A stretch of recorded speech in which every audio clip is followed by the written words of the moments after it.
আরেকটা বিষয় হলো আপনাদের মার্কস ডিস্ট্রিবিউশন নিয়ে মনে হয় কথা হয়ে গেছে, জাহিন মিস বলেছে মনে হয়। যেটা হয়েছে যে আপনাদের এবার অ্যাটেন্ডেন্সে 10% মার্কস রাখা হচ্ছে, এটা গতবার ছিল না, গত কোনো সেমিস্টারেই ছিল না।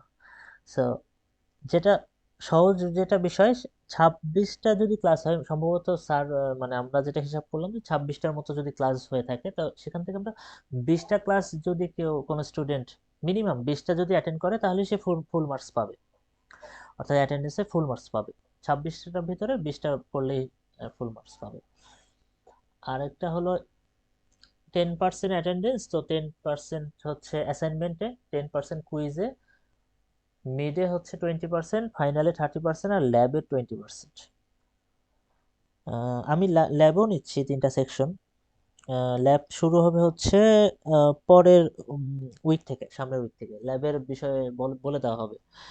তো অ্যাসাইনমেন্ট আর কুইজ নিয়ে যে বিষয়টা বলা, একটু আরেকবার বলা দরকার, সেটা হচ্ছে আপনাদের টোটাল 6টা কুইজ আর 6টা অ্যাসাইনমেন্ট থাকবে।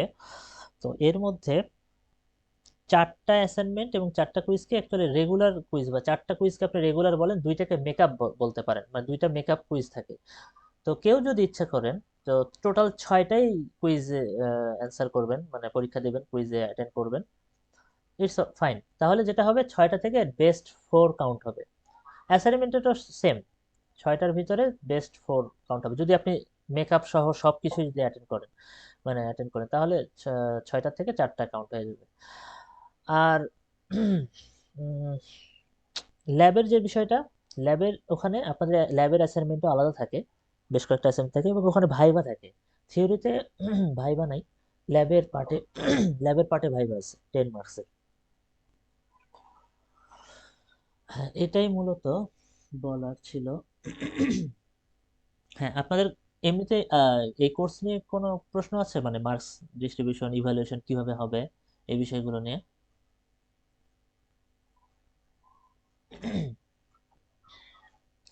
আচ্ছা, তো ল্যাবে কি 10 মার্ক ল্যাবের 20, তো অ্যাসাইনমেন্ট? অ্যাসাইনমেন্টে 10, আর 10 হচ্ছে ভাইভাতে থাকে। জি স্যার, জি ধন্যবাদ। হ্যাঁ, ওখানেও ওই বেস্ট, যদি ওখানে 4টা অ্যাসাইনমেন্ট হয়ে থাকে বা 5টা অ্যাসাইনমেন্ট হয়, ওখানে বেস্ট n-1 কাউন্ট হয়, মানে একটা বাদ যায় যতদূর মনে আছে। হ্যাঁ, ওরকমই 5টার ভিতরে 4টা হয়তো কাউন্ট হবে, এটা জানাই দিবে। স্যার এটা কি পাইথনে না? হ্যাঁ, এটা পাইথনে হয়, রাইট। এই অ্যাসাইনমেন্ট গুলো পাইথনে হবে, রাইট।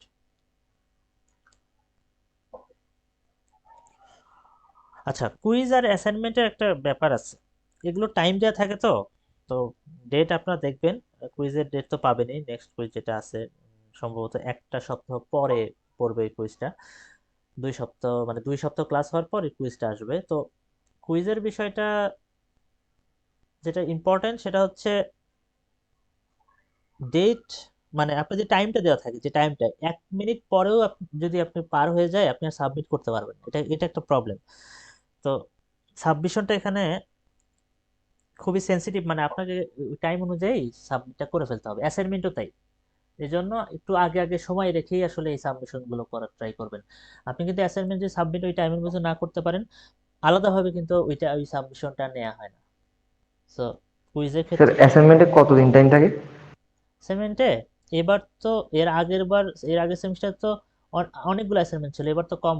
তো মনে হয় কোনো বেশি ম্যাক্সিমাম অ্যাসাইনমেন্টই মনে হয় 2 সপ্তাহ 10 দিন এরকম সময় থাকবে, মানে 7 দিনের উপরেই থাকবে এবার সময়। কারণ হলো আপনাদের 10টা মডিউলে অ্যাসাইনমেন্ট থাকছে 6টা, সো আই হোপ যে হ্যাঁ 7 দিনের বেশি সময় পাবেন এক একটা অ্যাসাইনমেন্টে। স্যার আগের সেমিস্টারটা বড় হবে অ্যাসাইনমেন্ট গুলো তাহলে? আহ বড় বলতে, না বড় ওরকম নাও হতে পারে, হয়তো 2টা প্রবলেম থাকতে পারে, হ্যাঁ একটু একটু হয়তো বড় হতে হতে পারে। মার্কস তো 10, সো বড় ওই ওরকম বড় হওয়ার ইয়েটা কম। আর কুইজে স্যার হচ্ছে কুইজ 10 কি মার্কস থাকে। হ্যাঁ বলেন। মেইনলি বাক্স ইনপুট হ্যাঁ, নাকি বাক্স হচ্ছে ইনপুট, পিডিএফ? রাইট। হুম, বাক্স ইনপুট, কুইজ বাক্সে নেয় হয়। ওইটা হলো মানে হচ্ছে এমসিকিউ, নর্মাল এমসিকিউ, ওখানে 10টা থাকে। আর হ্যাঁ, পিডিএফ সাবমিশনারি থাকবে না? পিডিএফ সাবমিশন হচ্ছে অ্যাসাইনমেন্টের জন্য।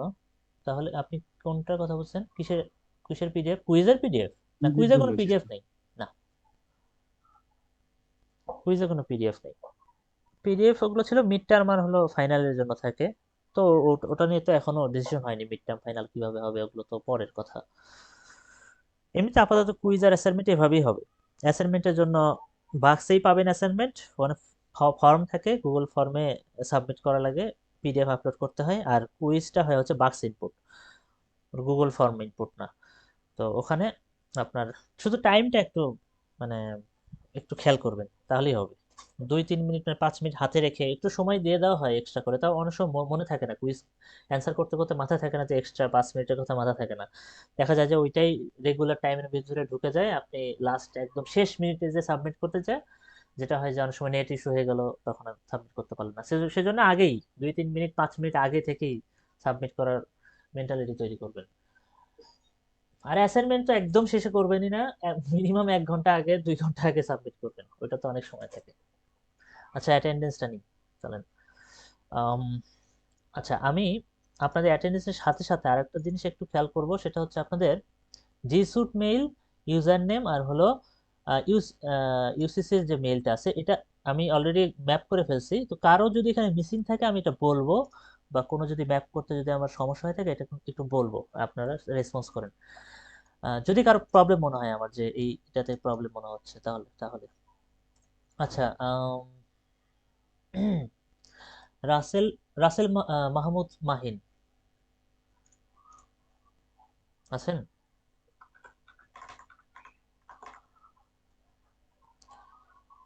আচ্ছা, একটু হুম।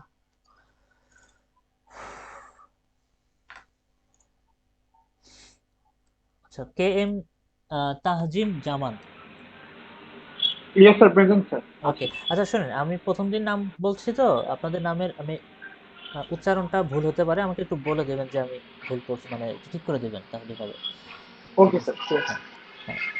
Tazkir Taher. Present sir. Okay, আপনার, আচ্ছা ঠিক আছে। মোহাম্মদ তৌহিদুল ইসলাম। Yes, sir. Present. ওকে, মোহাম্মদ আবরার ফায়াজ খান। Present, sir. মোহাম্মদ রিয়াদ হাসান খান। রিয়াদ রাইদ। রিয়াদ রিয়াদ হাসান খান। আচ্ছা, Menhaj Mishal Misal. Present sir. Sir Mehnaz Mishal হবে। ও, আমি ভুল পড়তেছি, আচ্ছা আচ্ছা, সরি। আচ্ছা, রূপন্তী আলম। Present sir. হ্যাঁ, Zaki Jawad Mahmud. Present sir. Arnab Deb. Present sir. হ্যাঁ শুনছি, Arnab Deb. Yes, sir. Present, sir. Samia Araf Neha, Afaf, sorry, Samiha জি আফাফ নেহা। Present sir. তাসনিম মোবারক।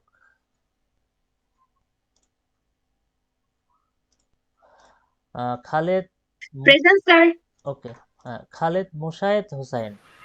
Present sir. মুশাহেদ না, Musahed, yes sir. Mushahed. Yes. আচ্ছা, শাহরিন শফিক সিমরান। Present sir. আমি ভুল বলছি না, আচ্ছা হ্যাঁ, শাহরিন শফিক সিমরান, হ্যাঁ। আচ্ছা, তারপরে হ্যাঁ, তীর উম, আচ্ছা, দিব্য। স্যার তীর্থঙ্কর সাহা। তীর- Yes, sir. Present. আপনার নামটা বলেন তো একবার। তীর্থঙ্কর সাহা। দিব্য। তীর্থঙ্কর না, Yes, sir. তীর্থঙ্কর, ঠিক আছে, okay. Shahadat Hossain. Shahadat Hossain. Mosammat Ilma Ferdous Oishi. Present sir. Tasmia Rahman Mitu. Present sir. Siam Sadman Azad.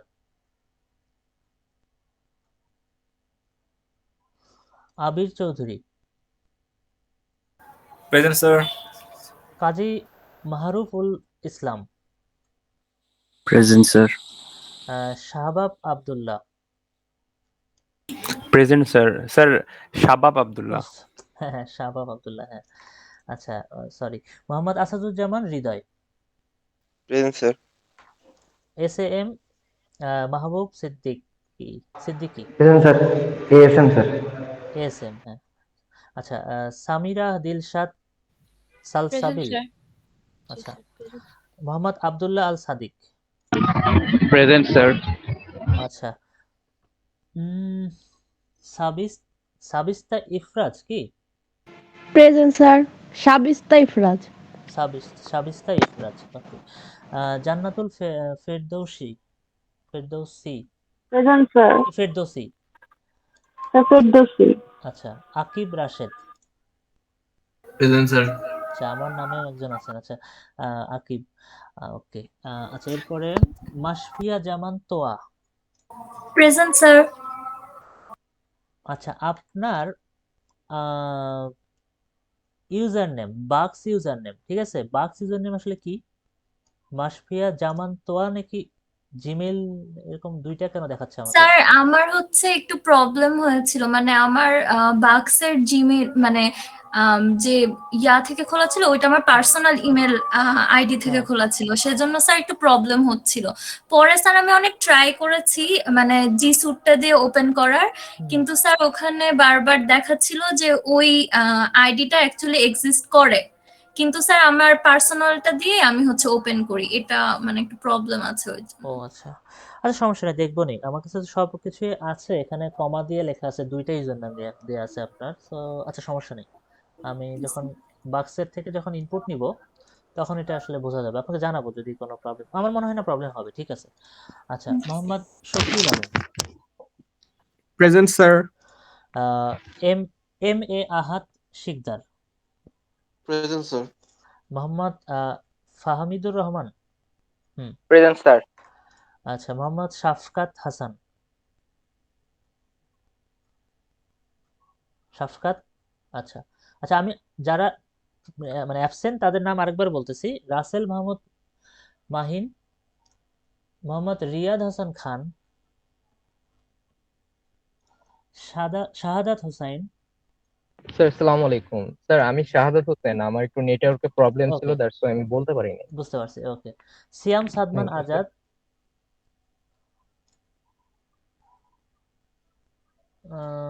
আর হলো মোহাম্মদ শাফকাত হাসান, ঠিক আছে। এই কয়জন জাস্ট আমি পেলাম না। হুম, আচ্ছা, অর্ণব দেব একজন আছেন না? অর্ণব দেব, আপনি আছেন না অর্ণব? Yes sir. হ্যাঁ, আপনার, হ্যাঁ হ্যাঁ, আপনার ইউজার নেমটা এটা কি করছেন বলেন তো? এখানে একটা কাহিনী করছেন আপনি, অবশ্যই কি করছেন বলেন? অর্ণব, ARNOB। হ্যাঁ, কিন্তু এরকম ফাঁকা ফাঁকা গ্যাপ দিয়ে অন্য কোনো টেক্সট ফন্ট বা স্পেশাল ক্যারেক্টার ইউজ আমার করছেন? স্যার, জি স্যার, একটু এটা আমার মোবাইলে মানে ডিফল্ট ছিল তো এর জন্য আর কি আচ্ছা, ওইটা হয়ে গিয়েছে। স্পেশাল ফরম্যাট ইউজ না করাটাই ভালো ছিল। আচ্ছা, সমস্যা নেই, এটা না, সমস্যা হবে না হয়তো, দেখা যাক, ঠিক আছে। Okay sir.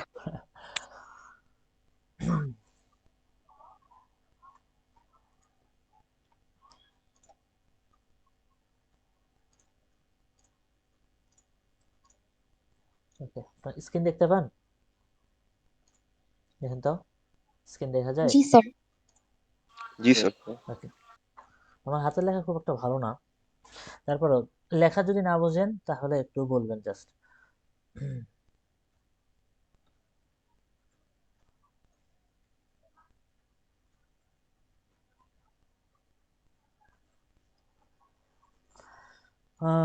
আচ্ছা, নিউমেরিক্যাল অ্যানালিসিস আপনাদের কোর্স, যে এই কোর্সের মেইন ব্যাপারটা হচ্ছে আমরা অনেক ধরনের অ্যালগরিদম শিখে থাকি। এই কোর্সে কেন আসলে দরকার? সামনের দিকে আমরা যখন machine learning, deep learning, data সায়েন্সের দিকে যাব, ওই দিকে যাওয়ার আগে প্রিরিকুইজিট হিসেবে এই কোর্সটা লাগে, মানে হচ্ছে এই নলেজগুলো আসলে দরকার হয়, অ্যালগরিদমের এই নলেজগুলো দরকার হয়। আর একটা জিনিস দেখবেন এই এই কোর্সে, সেটা হচ্ছে পুরো কোর্স জুড়েই দেখবেন যে হচ্ছে যে কম্পিউটারের যে রিসোর্স, এই রিসোর্সের যে লিমিটেশন, এই লিমিটেশনের কারণেই আসলে কম্পিউটার আসলে কিভাবে প্রবলেম সলভ করে, আমাদের রিয়েল লাইফের প্রবলেম সলভ করে, বা ম্যাথমেটিক্যাল প্রবলেম যেভাবে দেখে, বা কোনো একটা নাম্বারকে যেভাবে দেখে, এই বিষয়গুলোই আসলে আমরা এই কোর্সে দেখে থাকি। এবং তার যে রিসোর্সের যে লিমিটেশন, এটাকে ওভারকাম করার জন্য বা এই লিমিটেশনের জন্য কি কি সমস্যা হয়, এই বিষয়গুলো এই কোর্সে অনেক বেশি বার আসতে থাকবে, অনেক বেশি এই জিনিসগুলোই আসলে বারবার আসতে থাকবে। অনেকগুলো অ্যালগোরিদম থাকে, শিখতে হয়, মূলত ম্যাথমেটিক্স ম্যাথসেই বেশি, এখানে ম্যাথমেটিক্যাল প্রবলেমই বেশি সবকিছুই। তারপরে মানে কনসেপচুয়ালি ভালো একটা কোর্স, মজার আছে, জিনিসগুলো বুঝতে পারলে তো ভালোই। হ্যাঁ, প্র্যাকটিস লাগে কিছু, প্র্যাকটিস না থাকলে আবার পরীক্ষার খাতায় মানে ম্যাথস তো ওভাবে মানে সময়ের ভিতরে করাটা একটু টাফ হয়ে যায়, দেখা যায় যে সময়টা অনুযায়ী ম্যাথটা অনেক ইয়ে হয়ে যায়। হ্যাঁ বলেন, কিছু বলবেন? প্র্যাকটিস শিট দেওয়া হয়? প্র্যাকটিস শিট বলতে বই দেওয়া হয়, বইয়ের যে লিঙ্ক আছে বইয়ের ভিতরে প্র্যাকটিস প্রবলেম দেওয়া আছে। তাছাড়াও আপনাদের মনে হয় স্টাডি ম্যাটেরিয়ালও কিছু জিনিস অ্যাড করা হয়, আর ভিডিও আছে না আপনাদের, ভিডিও বাক্সের ভিডিও, জি স্যার। হ্যাঁ ওইখানে আবার প্র্যাকটিস প্রবলেম কিছু সলভ করে দেওয়া আছে, অলরেডি দেওয়া থাকে, মানে ভিডিওতেও প্র্যাকটিস প্রবলেম দেখানো হয়। আচ্ছা স্যার। এক্সট্রা দরকার হলে পরীক্ষার আগে, অনেক সময় মিড টার্মের আগে আর ফাইনালের আগে আমরা প্রোভাইড করি, অনেক সময় প্র্যাকটিস শিট প্রোভাইড করার ট্রাই করি। হ্যাঁ, এটা অবশ্য করা যাবে, প্র্যাকটিস প্রবলেম প্রোভাইড করা যাবে, ওটা হচ্ছে একবারে মিড টার্মে আগে। আর আরেকটা জিনিস, মিডের আগে যেটুকু থাকে ওইটা কিন্তু নর্মালি মিড পর্যন্তই হয়, মিডের পরেরটুকু বাকিটুকু ফাইনালে থাকে, বাট অনেক সময় চেঞ্জ হইতে পারে, দুই একটা মডিউলও চেঞ্জ হয়ে যায়, এটা জানানো হবে। এই বিষয়গুলো এখনো তো অনেক দিন আছে, তো এই বিষয়গুলো এখনো কনফার্ম না।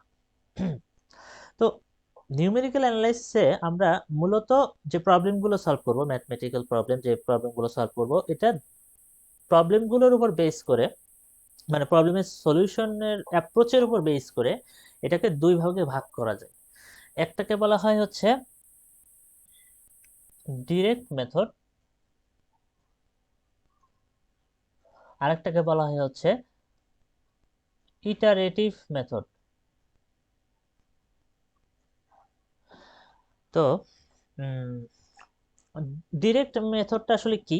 ডিরেক্ট মেথডে যেটা করা হয় সেটা হচ্ছে, মনে করেন যে একটা কমন একটা প্রবলেম, মনে করেন যে আপনাকে দুইটা ইকুয়েশন দেওয়া হলো, একদম simple, x plus twice y is equal to 0, আর একটা হচ্ছে 2x minus pi into y is equal to 1, এটা একটা ইকুয়েশন, এটা একটা ইকুয়েশন। এখান থেকে এই দুটো ইকুয়েশন থেকে আপনি কি এক্স আর ওয়াই এর ভ্যালু বের করতে পারবেন?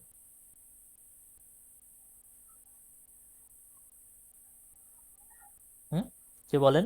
Yes. দুইটা ইকুয়েশন থেকে এক্স আর ওয়াই এর ভ্যালু বের করা যায়, তাই না? কিভাবে করবেন? Yes.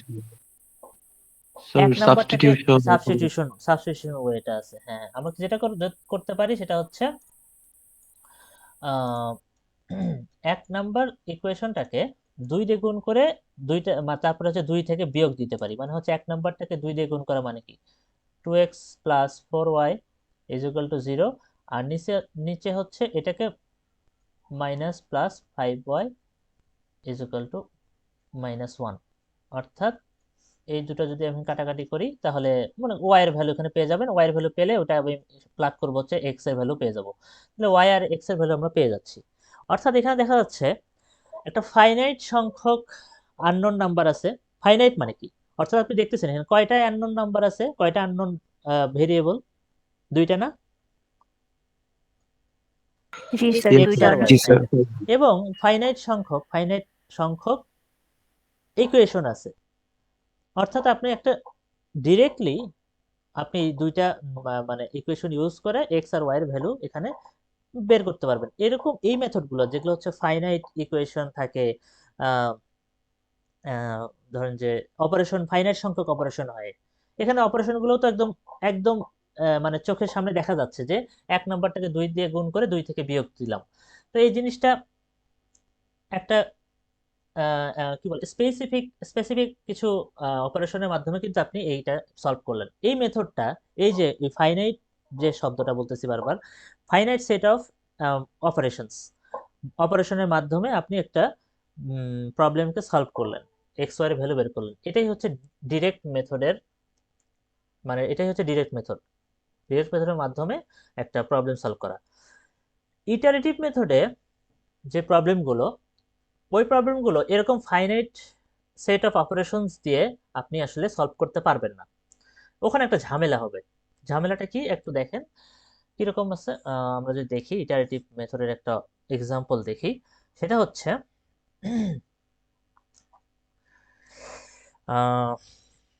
মনে করেন সাইন এক্স। আচ্ছা, সাইন এক্স এর ভ্যালু, মনে করেন সাইন 1.2, এটার ভ্যালু আপনাকে বের করতে হবে। ক্যালকুলেটরে দিয়ে তো আপনি বের করতেই পারেন, বাট মুখে মুখে যদি সাইন 1.2 এর ভ্যালু বের করতে চান, এটা আপনি এমনি নর্মালি কিভাবে করবেন? কারো কি আইডিয়া আছে? কেউ কি জানেন এটা কিভাবে করতে হয়? ধরেন যে সাইন 1.2, আপনার কাছে ক্যালকুলেটর নাই, আপনি কিভাবে করবেন জানেন কি কেউ? আচ্ছা, No, sir. টেইলর সিরিজ বা ম্যাকলরিন এক্সপেনশন, এটার নাম শুনছেন? আপনাদের Yes, sir. ওয়ান ম্যাথ কততে যেন ছিল? 215 স্যার। হ্যাঁ 215 স্যার। হ্যাঁ হ্যাঁ হতে পারে। আচ্ছা, ওইখানে এই যে টেইলর এক্সপেনশন বা ম্যাকলরিন এক্সপেনশন যেটা, ওইটার মাধ্যমে কিন্তু আমরা এই সাইন এক্স এর ভ্যালু, মানে এটা তো সাইন 1.2 মানে সাইন এক্স এর জন্য আমাদের কিন্তু একটা প্রিডিফাইন্ড একটা এরকম ধারা আছে। তো ওই ধারাটা যদি ইউজ করি তাহলে আমরা এইটার সলিউশন বের করতে পারবো। তাহলে এটা ইটারেটিভ কেন সেটা আমি আসতেছি, ইটারেটিভ কেন এটা বলবো। দেখেন, ওকে, সাইন এক্স, তো সাইন এক্স কে যদি এক্সপ্যান্ড করি টেইলর সিরিজ মাধ্যমে, তাহলে আসা হচ্ছে x minus x cube by 3 factorial. আপনারা একটু রিকল করলেই মনে পড়বে এটা জিনিসটা, মানে একটু চিন্তা করলে হয়তো মাথায় চলে আসবে। তারপরে হচ্ছে x to the power 5 by 5 factorial, তারপর হচ্ছে x to the power 7 by 7 factorial, এরকম প্লাস মাইনাস করে আসতে থাকে জিনিসটা। তো সাইন 1.2 মানে কি, এক্স এর বদলে 1.2 বসাতে হবে, তাহলে 1.2 minus 1.2 cube by 3 factorial plus 1.2, এটা হলো 5 ফ্যাক্টোরিয়াল, এরকম। তারপরে কিন্তু শেষ না, এটা কিন্তু চলতেই থাকবে, ঠিক আছে? এই জিনিসটা একটা বিষয় হচ্ছে, এটা কিন্তু এরপরে আরো আছে, আরো অনেক টার্মস থাকতে পারে। টার্ম কাকে বলতেছি, এই যে প্রত্যেকটা, এটা একটা টার্ম, এটা একটা টার্ম, এটা একটা টার্ম, এটা একটা টার্ম, এটা 1 নাম্বার টার্ম, এটা 2 number term, term TERM term, এটা হলো 3 নাম্বার টার্ম, এটা হলো 4 নাম্বার টার্ম। এরকম সাইন এক্স কে যদি আপনি এক্সপ্যান্ড করেন, এক্সপ্যান্ড করলে এরকম টার্ম কতগুলো আসতে পারে? আপনার কোনো আইডিয়া আছে? কেউ বলতে পারবেন কতগুলো টার্ম হতে পারে এরকম? হুম, N times কি টাইমস? N এন, এন মানে কি? N হ্যাঁ, এন মানে কি? মানে স্যার ইনফাইনাইট টার্ম। হ্যাঁ, ইনফাইনাইট টার্মস, হ্যাঁ, ইনফাইনাইট সংখ্যক টার্মস এখানে থাকতে পারে, রাইট। অর্থাৎ আমাদের এখানে আমরা, এটা কিন্তু শেষ হবে না, অর্থাৎ চলতেই থাকবে চলতে থাকবে চলতে থাকবে। ভালো কথা। এইখানেই সমস্যাটা চলে আসে, এই যে ইটারেটিভ মেথড না, এটা মানে আমি বারবার একটা একটা করে টার্ম বাড়তেছে, প্রত্যেকটা ইটারেশনে একটা করে টার্ম আমরা অ্যাড করতেছি, মানে আমাদের সূত্র অনুযায়ী একটা করে টার্ম আমরা অ্যাড করতেছি, প্রত্যেকবারে একটা করে টার্ম অ্যাড করতেছি। এখন হচ্ছে 4টা টার্ম, এরপরে 5 নাম্বার ইটারেশনে 5টা, 5th টার্মটা আমরা অ্যাড করতাম, তারপরে 6th, তারপরে 7th টার্ম, এরভাবে বাড়তে থাকতো। এই যে ইটারেটিভলি মানে এইভাবে বাড়তেছে, ইনফাইনাইট সংখ্যক টার্ম, এখানে কিন্তু ফাইনাইট কোনো বিষয় নাই, এখানে ইনফাইনাইট সংখ্যক টার্ম নিয়ে আপনার হিসাবটা হচ্ছে। এইখানে কম্পিউটার আসলে ধরা পড়ে যায়। কিরকম? কম্পিউটারের রিসোর্স তো আসলে লিমিটেড, সে তো আসলে ইনফাইনাইট সংখ্যক টার্মকে সেভ করে আপনাকে একটা রেজাল্ট জেনারেট করে অবশ্যই দিতে পারবে না। সে একটা নির্দিষ্ট পরিমাণ, অর্থাৎ ফাইনাইট সংখ্যক টার্ম হিসাব করেই আপনাকে সাইন 1.2 এর ভ্যালু কিন্তু বলে দিতে পারবে। এখন কথা হচ্ছে, মনে করেন আপনার কম্পিউটার একটু অনেক আগেকার, মনে করেন 30 40 বছর আগেকার কম্পিউটার, অনেক পুরাতন কম্পিউটার, সেটার আমার রিসোর্স অনেক কম, র্যাম অনেক কম। তো ওখানে আমি যেটা করলাম, ওই কম্পিউটারে এই সাইন এক্স এর ভ্যালু বের করতে দিলাম, এবং ওই কম্পিউটারের রিসোর্স অনুযায়ী সে হাইয়েস্ট 3টা টার্ম পর্যন্ত, তার রিসোর্স ইউজ করে 3টা টার্ম পর্যন্ত ভ্যালু বের করে দিতে পারে সাইন এক্স এর। তাহলে কি হবে আসলে বলেন তো? মানে এই প্রথমটা সে নিতে পারবে, এইটা হিসাব করতে পারবে এই পর্যন্ত, অর্থাৎ এই পর্যন্ত হিসাব করার পর সে কিন্তু আর এক্সট্রা রিসোর্স তার না থাকার কারণে এই পরের পার্টটুকু, পরের বাকি যে ইনফাইনাইট সংখ্যক টার্ম আছে ওই হিসাবটা কিন্তু আর করতে পারবে না। তো যেটা হবে, এইটা যখন ভ্যালুটা বের করবে, মনে করেন যে এই মনে করেন ফার্স্ট টার্ম হচ্ছে 1.2, ফার্স্ট টার্ম তো আমরা দেখতে পাচ্ছি, প্রথমটা হচ্ছে 1.2, ওকে 1.2, সেকেন্ড টার্ম পর্যন্ত যদি আমরা হিসাব করি, মানে হচ্ছে 1.2 মাইনাস 1.2 কিউব বাই 3 ফ্যাক্টোরিয়াল, এটা যদি হিসাব করি তাহলে আমরা পাই 0.912, মানে হচ্ছে সেকেন্ড টার্ম, মানে এইটুকু পার্ট হচ্ছে 0.912। এই 1.2 মাইনাস এটা করতে হবে। তা যদি থার্ড টার্মকে নিয়ে আসি, থার্ড টার্মের ভ্যালু হচ্ছে 0.93276, অর্থাৎ এভাবে আসলে ইয়ে হতে থাকে, মানে মানে বাড়তে থাকবে। এখন যেটা হচ্ছে, একটা একটা বিষয় যেটা হচ্ছে এখানে, সেটা হচ্ছে আমার প্রত্যেকটা টার্মের জন্য আমরা কিছু ভ্যালু আমরা অ্যাড করতে পারতেছি। ছোট ভ্যালু, অনেক ছোট, আপনি দেখতেছেন যে 1.2 টু দি পাওয়ার 5/5 ফ্যাক্টোরিয়াল একটা খুব ছোট ভ্যালু। এই ছোট ভ্যালুটা অ্যাড করতেছেন, ভালো কথা। এখন আমাকে কিছু বলতে পারবেন, আমি যদি 3টা টার্ম না নিয়ে কোনোভাবে যদি 4টা টার্ম নিতে পারতাম, তাহলে কি ওই ভ্যালুটা কি মোর অ্যাকুরেট হতো, নাকি মানে এটা কম অ্যাকুরেট হতো আগেরটার চেয়ে? মনে করেন আমি তিনটা টার্ম নিয়ে একটা ভ্যালু ওকে দিলাম, যে সাইন 1.2 এর ভ্যালু হচ্ছে এই 3 টার্ম মিলে যোগ করলে যা হয় সেটাই। এখন আপনি 4টা টার্ম নিয়ে হিসাবটা করলেন, তাহলে আপনার রেজাল্টটা কি বেটার হবে নাকি মানে ওর্স হবে?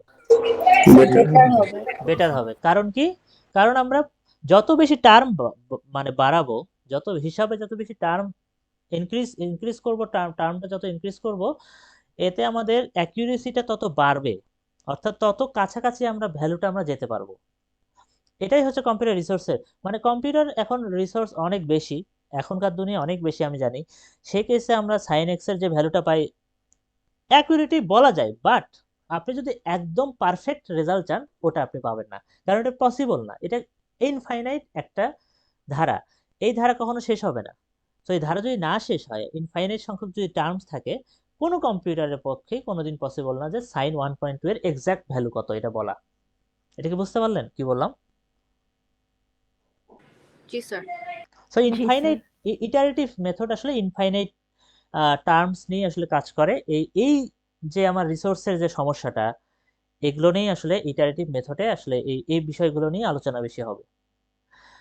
তো ঠিক আছে, তাহলে দুইটা মেথড শিখলেন, ডিরেক্ট মেথড আর ইটারেটিভ মেথড। মানে আমরা ডিরেক্ট মেথডে জাস্ট আমরা জানলাম যে এই মেথডগুলো আসলে কিভাবে কাজ করে। এমনিতে তো আমরা এগুলোর এক্সাম্পল প্রত্যেকটা চ্যাপ্টারই হচ্ছে এক একটা এক্সাম্পল, সো ওগুলো আমাদের পরে আসবে। শুধু আইডিয়া নিলাম যে ইটারেটিভ মেথডটা কি, ইনফাইনাইট অপারেশন বা ইনফাইনাইট টার্ম নিয়ে কাজ করে, আর ডিরেক্ট মেথড হচ্ছে ফাইনাইট সংখ্যক অপারেশন নিয়ে তার কাজ হচ্ছে ডিরেক্ট মেথডের। ওকে, এখন আমাদের কাজ হবে হচ্ছে আচ্ছা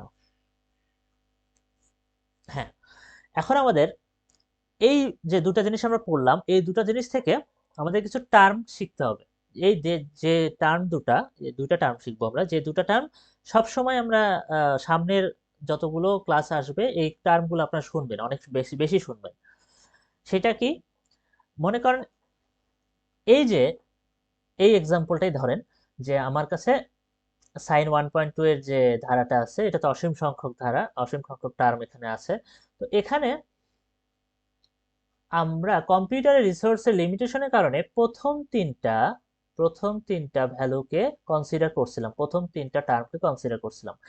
বাকি যেটুকু আমরা বাদ দিলাম, বাকি আমরা যেটুকু এখান থেকে বাদ দিতে হলো আমাদের বাধ্য হয়ে, এই বাদ দেওয়ার ফলে মূল ভ্যালু থেকে সাইন 1.2 এর অরিজিনাল ভ্যালু থেকে বা মোস্ট মানে বেশি ক্লোজ ভ্যালু থেকে আপনি যে ভ্যালুটা জেনারেট করবেন অবশ্যই একটা ইরর হবে। তো আপনি এটা বুঝতেছেন, কারণ আপনি তিনটা টার্ম নিয়ে কাজ করছেন, আপনার ইরর হবে। মেইন ভ্যালু থেকে আপনার ভ্যালু অনেক দূরে থাকবে, মানে দশমিকের পরের পার্টে মানে আপনি অনেক পিছায় যাবেন, মানে ডিস্টেন্স থাকবে, একটা ডিফারেন্স থাকবে। এই যে ডিফারেন্সটা, এই যে বাদ পড়ে গেল যেটুকু পার্ট, এই বাদ পড়ার ফলে যে ইররটা হয় এটাকে বলা হয় ট্রাঙ্কেশন ইরর। ট্রাঙ্কেশন ইরর বুঝতে পারলেন কি? ট্রাঙ্কেশন ইরর কি?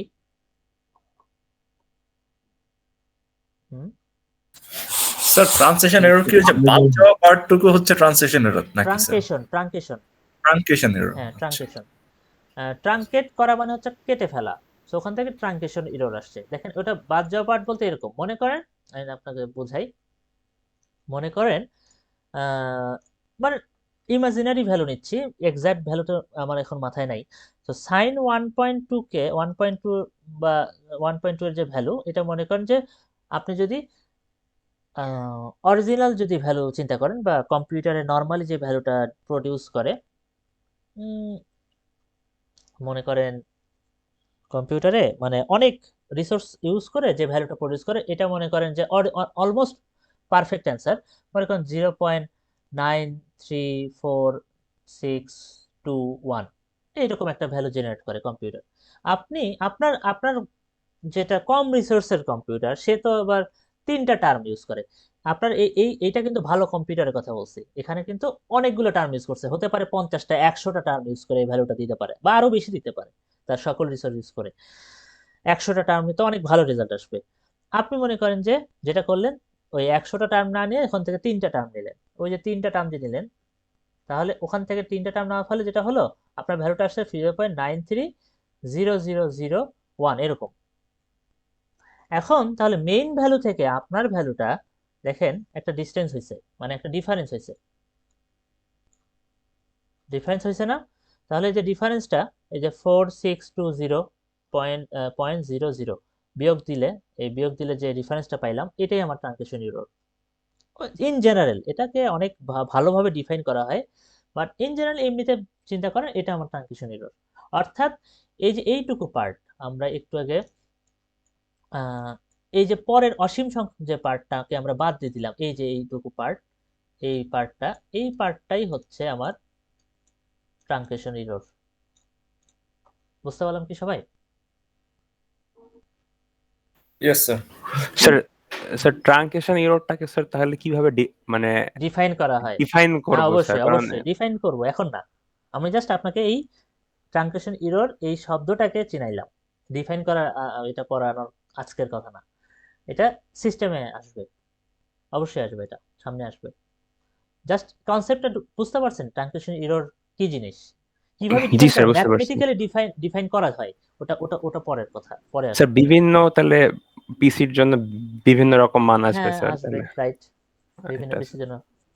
এই জন্য বিভিন্ন পিসির যে কথাটা বললেন, বিভিন্ন পিসির আপনি বলতেন রিসোর্সেস আলাদা, রাইট, কিন্তু IEEE থেকে একটা স্ট্যান্ডার্ড বলে মানে করে দেওয়া হয়েছে যে এইটুকু রিসোর্স একটা একটা আপনি ভ্যালু রাখার জন্য ইউজ করতে পারবেন, বা 64 বিট ইউজ করবেন, এরকম বলে দেওয়া হয়। এটা বলবো, একটু পরে বলবো। হ্যাঁ, ম্যাথমেটিক্যাল ডেফিনিশন আছে ট্রানজিশন এরর, সেটা পরে আসবে, ওটার জন্য কিছু থিওরেম পড়াতে হবে, তারপরে বলবো। আচ্ছা, আরেকটা কনসেপ্ট আপনাদের দিতে চাই, সেটা হচ্ছে খুবই কমন একটা এক্সাম্পল বলি, সেখান থেকে আপনাকে এটা আমি বলতে পারবো। আচ্ছা, পাই এই পাইয়ের যে ভ্যালুটা 3 মনে করেন 14159, এরপরে কত কার মনে আছে এগুলো, 14158 না কত যেন, কারো যদি মনে থাকে, না থাকলে নাই, সমস্যা নেই, মনে থাকার কোনো জরুরি না। পাইয়ের তো আসলে এটা কোনো শেষ আছে বলেন তো, এটা কোনো শেষ আছে? এটা কোনো শেষ নেই, রাইট, এটা কখনো শেষ হবে না। এখন কম্পিউটার, মনে করেন আপনার কম্পিউটার কম রিসোর্স নাই, সে যেটা করতে পারে দশমিকের পরে 2টা ঘর পর্যন্ত সে হিসাব করতে পারে। তাহলে সে আসলে করবেটা কি বলেন তো? সে যেটা করবে, সে পাই মানে বুঝবে হচ্ছে 3.14, বাকি আর কিছু বুঝবে না। অর্থাৎ সে একটা অ্যাপ্রক্সিমেশন করে নিল, অ্যাপ্রক্সিমেশন, অর্থাৎ মেইন ভ্যালুটা থেকে তার রিসোর্স অনুযায়ী সে একটা অ্যাপ্রক্সিমেশন করলো। অথবা এরকম যদি ভ্যালু হয়ে থাকে, মনে করেন যে একটা নাম্বার আছে 2.5762, এটাকে মনে করেন একটা কম্পিউটার, তার রিসোর্সেস কম, সে দশমিকের পরে 2 ঘর নিতে পারে, সে যেটা করবে 2.58 একটা এরকম করে দিতে পারে, এরকম করে করে নেয়, সে এই দুই ঘর পর্যন্ত চিনতে পারে। এখন যেটা হলো, এই যে রিসোর্সের কারণে যে ইয়েটা করলো সে, এই যে কমায় ফেললো নাম্বারটাকে চেঞ্জ করে ফেললো, এই চেঞ্জটাকে আসলে বলা হয় floating point approximation. Floating point approximation, sir kindly আরেকবার বলবেন, আমার নেটের হ্যাঁ প্রবলেমের জন্য মিস কোনটা করে বলবো? গেছি। স্যার ফ্লোটিং পয়েন্ট অ্যাপ্রক্সিমেশনটি কি অ্যাকচুয়ালি এইটুকু হ্যাঁ, আমি মিস ফ্লোটিং করে পয়েন্ট গেছি আর কি। অ্যাপ্রক্সিমেশনটা হচ্ছে, মনে করেন এই যে আমার এই যে একটা নাম্বার আছে 2.5762, এটাকে মনে করেন একটা কম্পিউটার, একটা লো রিসোর্সের কম্পিউটারকে আপনি দিলেন, যে কম্পিউটার আসলে দশমিকের পরে 2 ঘর পর্যন্ত সংখ্যা চিনতে পারে, তাহলে সে যেটা করবে 2.5762 না চিনে সে যেটা করবে 2.58 কে চিনবে। তার রিসোর্সেস লিমিটেড হওয়ার কারণে সে দশমিক পর 2 ঘর নিতে পারবে। এটাই ফ্লোটিং পয়েন্ট অ্যাপ্রক্সিমেশন, সিম্পলি, ও জি স্যার, ওকে খুবই সিম্পল। এখন কথা হচ্ছে এই যে আপনি ওকে 2.58, হ্যাঁ 2.58, আর আপনার মেইন ভ্যালুটা ছিল দেখেন 2.5762, এই দেখেন দুইটার মধ্যে একটা ডিফারেন্স আছে। ডিফারেন্সটা কত হতে পারে দেখেন তো, এটা হিসাব করলে আমরা ডিফারেন্সটা পাবো। আমরা দেখি, ডিফারেন্সটা খুবই সিম্পল। এটা কত 8, এটা হলো কতটা 3 নাকি, হ্যাঁ 2000038 এরকম। সো 0.0038 এইটুকু ডিফারেন্স আপনি আসলে হয়ে গেছে এই ফ্লোটিং পয়েন্ট অ্যাপ্রক্সিমেশনের কারণে। এই যে এইটুকু হলো, এইটাকে একটা নাম আছে, এই যে এই ভ্যালুটার একটা নাম আছে, এই যে বিয়োগটা করলে এটাকে বলা হয় রাউন্ডিং এরর। এইটার না, এই শব্দটা বারবার শুনবেন, অনেকবার শুনবেন। রাউন্ডিং এররকে আমরা নেক্সট ক্লাসে ম্যাথমেটিক্যালি ডিফাইন করব, সেটা আলাদা ইস্যু। এমনি চিনেন রাউন্ডিং এরর আসলে কি। মেইন ভ্যালু থেকে আমার অ্যাপ্রক্সিমেট করা যে ভ্যালুটা, এটা বিয়োগ করলে যে সংখ্যাটা পাওয়া যায়, যে ভ্যালুটা পাওয়া যায়, ওটা রাউন্ডিং এরর। তাহলে ট্রাঙ্কেশন এরর আর রাউন্ডিং এরর কি দুইটা এখন ডিফারেন্সিয়েট করতে পারতেছেন, মাথার ভিতরে আলাদা করতে পারতেছেন সবাই? জি স্যার, করা যাবে। কনসেপ্টগুলো কি ঠিক আছে? Yes sir. আচ্ছা ট্রানকুয়েশন এর মতো ডিফারেন্সটাই ধরতেছি আমরা, হ্যাঁ, তো দুটো তো প্রায় সেম আচ্ছা ট্রাঙ্কেশনের ডিফারেন্সটা দেখেন, ওখানে হচ্ছে আমরা কি করতেছি, টার্ম বাদ দিয়ে দিচ্ছি, ইনফাইনাইট সংখ্যক টার্ম থেকে কোনো টার্ম বাদ দিচ্ছি। এখানে কি হচ্ছে, এখানে হচ্ছে একটা সংখ্যা থেকে ডেসিমাল পয়েন্টের পরে বাদ দিয়ে দিচ্ছি। সো নিউমেরিক্যাল মেথডসে, নিউমেরিক্যাল অ্যানালাইসিসে এই রাউন্ডিং এররকে অ্যাকচুয়ালি এই দশমিকের পরের পার্টটাকেই চিন্তা করা হয়, আর ওটা হচ্ছে টার্মগুলো বাদ দেওয়ার কথা চিন্তা করা হয়। বুঝতে পারছেন? জি স্যার, থ্যাংক ইউ স্যার। এখন এখন একটা অনেক পুরোনো একটা স্টোরি আপনাকে আপনাদের সঙ্গে একটা বলি। অ্যাকচুয়ালি হ্যাঁ, এটা জানার দরকার আছে। সেটা হলো, ওকে, আপনারা কি ব্যাবিলিয়ন সভ্যতার নাম শুনছেন? Yes sir. এটা কোথায় Yes. বলতো? জি স্যার। মিশরে, জানেন? মিশরে, ইরাকে। ইরাকে, হ্যাঁ ইরাকে, অ্যাকচুয়ালি ব্যাবিলিয়ন ইরাকে, হ্যাঁ মিশর না, ইরাকে, হ্যাঁ ইরাকেই তো মনে হয়, হ্যাঁ ইরাকে। এটা অ্যাকচুয়ালি ছিল হচ্ছে এই সভ্যতাটা, অ্যাকচুয়ালি এই সভ্যতাটা অনেক মানে ওই সময়ে অনেক বেশি ছড়াই গেছিল, ওনারা অনেক বেশি অ্যাডভান্স ছিল ম্যাথমেটিক্সে। তো এটা ছিল 1700 বা 1600 থেকে ওইরকম, মানে খ্রিস্টপূর্ব 1600-1700 সালের কথা বলতেছি, তো অনেক আগে, 4000 বছর আগের কথা। তো ওই সময়ে ক্যালকুলেটর বলে, ওখানে আমরা তো এখন লিমিটেড রিসোর্স নিয়ে কথা বলতেছি, ওই সময় তো রিসোর্সই নেই, কোনো নো রিসোর্স, মানে রিসোর্সের কথা আসবেই না, মানে মেশিনের কথা আসতেছে না, তারা মুখে মুখে মাথায় চিন্তা যেটা করতে পারতো ওইটাই। ওই সময়ে পিথাগোরাসের যে ইয়েটা ছিল, পিথাগোরাস উপপাদ্য যেটা ছিল, ওখান থেকে একটা প্রবলেমে তারা পড়ে। পিথাগোরাসের প্রবলেমটা কিরকম ছিল বলেন? এই যে এটা এটা একটা লম্ব, এটা ভূমি, তাহলে অতিভুজ, মনে করেন এ, এটা বি, এটা সি, তাহলে ছিল হচ্ছে সি স্কোয়ার সমান এ স্কোয়ার প্লাস বি স্কোয়ার, এরকম ছিল না পিথাগোরাসের উপপাদ্যটা? Yes sir. হ্যাঁ, এখান থেকে ওরা যেটা করলো, ওরা বললো যে ওকে, আমি এ এর ভ্যালু 1 দিয়ে দিলাম, বি এর ভ্যালু 1 দিলাম, তাহলে সি এর ভ্যালু কত হয় বেনো বলেন তো? Sir 1 1, sir √2। √2 স্যার। হ্যাঁ √2, সি এর ভ্যালু √2, অতিভুজের ভ্যালুটা √2 হয়। এই যে √2টা আসলো, এখান থেকে তাদের মাথাটা গেল খারাপ হয়ে, যে এই √2 এর ভ্যালু আমি কিভাবে বের করব। √2 এর ভ্যালু ওনারা যেটা করতে পারতো, যেটা গেস করে একটা অনুমান করে দুইটা নাম্বার, যেহেতু দুইটা নাম্বার গুণ করলে একটা নাম্বার হয়, এটা চিন্তা করতে হয়। এভাবে যদি চিন্তা করি, দুইটা নাম্বার গুণ করে আমাকে 2 বানাতে হবে, এভাবে চিন্তা করতেছে। মানে এই যে চিন্তা থেকে ওরা গেস করে হাইয়েস্ট ওনারা যেটা মুখে মুখে 1.41 এরকম আসলে এই পর্যন্ত আসলে করতে পারছে। কিন্তু অ্যাকচুয়ালি √2 তো একটা অমূলদ সংখ্যা, মানে ইনফাইনাইট, দশমিকের পরে ইনফাইনাইট সংখ্যক ডিজিট আসবে, তাই না? সবাই তো আমরা জানি √2 কে কখনোই আমরা এটা মূলদ সংখ্যা না, মানে এটা ইনফাইনাইট সংখ্যক আমার ডিজিট আসতেই থাকবে দশমিকের পরে। তো ওরা যেটা সমস্যায় পড়ে গেল ওখানে, ওরা কিভাবে আসলে এটা সলভ করবে এরকম চিন্তা করতো। তো ওদের আরো ডিসঅ্যাডভান্টেজ ছিল। আমরা যেমন 10 বেজের সংখ্যা চিনি, ওনারা চিনতো আবার 6 বেজের সংখ্যা, 6 বেজের সংখ্যা তারা চিনতো। ভালো কথা। তো এই √2 কে কিভাবে সলভ করা যায়, এটা সলভ করার জন্য তারা গবেষণা করে একটা ট্যাবলেট বানায়। ট্যাবলেট বলতে একটা পাথর, ওটা ট্যাবলেট বলে কেন জানো? ব্যাবিলিয়ন, ওটাকে ট্যাবলেট, এনশিয়েন্ট ট্যাবলেট বলা হয়। অ্যাকচুয়ালি এখন ওই ইয়েল ইউনিভার্সিটি যেটা আছে, কোন দেশে জানো? YALE ইউনিভার্সিটি, এই ইউনিভার্সিটিতে এই ট্যাবলেটটা বা এই পাথরের টুকরাটা এখনো স্টিল আছে। পাথরের টুকরার উপর ওনারা লেখালেখি করতো আর কি। সেই পাথরের টুকরাটা সম্ভবত এখনো আছে এরকম শোনা যায়। তো এটা নিয়ে গবেষণা হয়। তো ওনারা যেটা করছে, এই √2 এর ভ্যালু বের করার জন্য এরকম একটা ট্যাবলেট বা এরকম একটা ফলক বানায় আর কি, পাথরের ফলক, যেখানে লেখা ছিল এরকম যে, এরকম একটা লম্বা দাগ দেওয়া ছিল এবং এখানে কিছু ভ্যালু দেওয়া ছিল, অদ্ভুত রকম ভ্যালু, 1, 24, 51, 10। এই সিকোয়েন্সটা তারা কিভাবে আনছে, এটা আসলে এখনো গবেষণা হয় এই নিয়ে, এবং এটা ম্যাথমেটিক্সের মানে অনেক এখানে ডিটেলস আছে, ওইদিকে আমাদের যাওয়া দরকার নেই। একটা কোনোভাবে আনছে আর কি, দড়ি দিয়ে মেপে, আমি যতটুকু জানি যে দড়ি দিয়ে মেপে কোনো একটা ভাবে 30 সংখ্যাটা স্কোয়ার করে করে কিভাবে জানো এই সংখ্যাগুলোকে ওরা নিয়ে আসছে।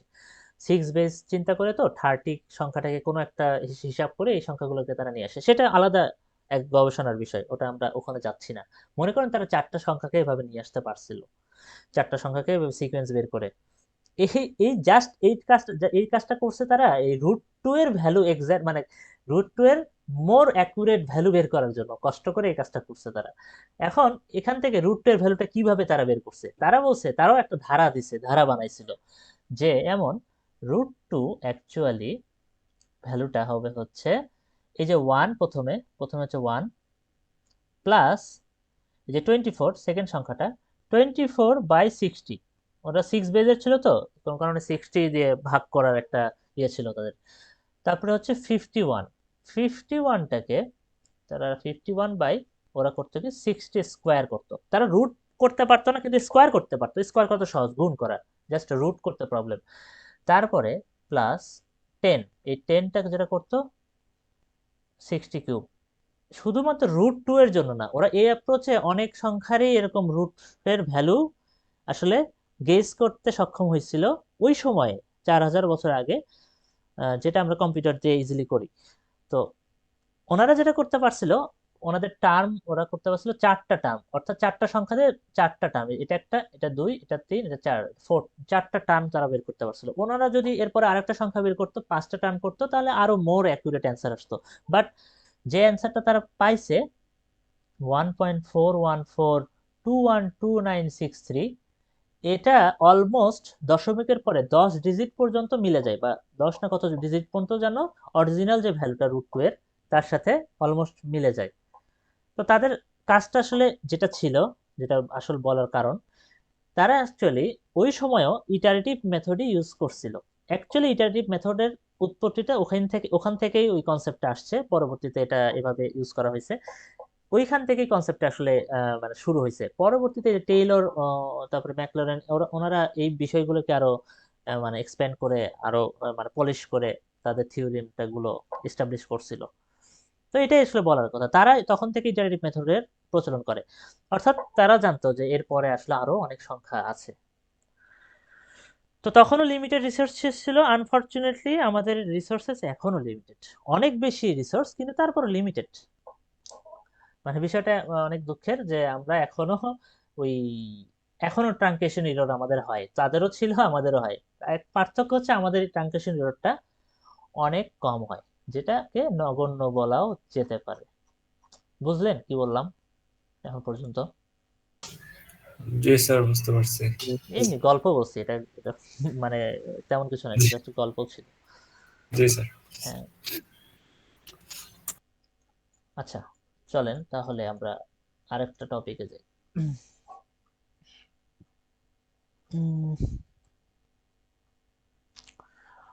ওকে, সেটা হলো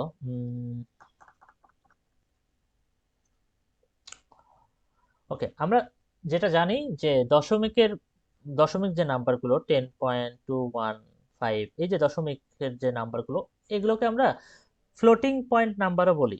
ফ্লোটিং পয়েন্ট নাম্বার, এই যে ফ্লোট, এই যে এই নাম্বারটাকে আসলে মানে ডেসিমাল নাম্বার, তো তো এখান থেকেই একটা কনসেপ্ট আসছে ফ্লোটিং পয়েন্ট অ্যারিথমেটিকের।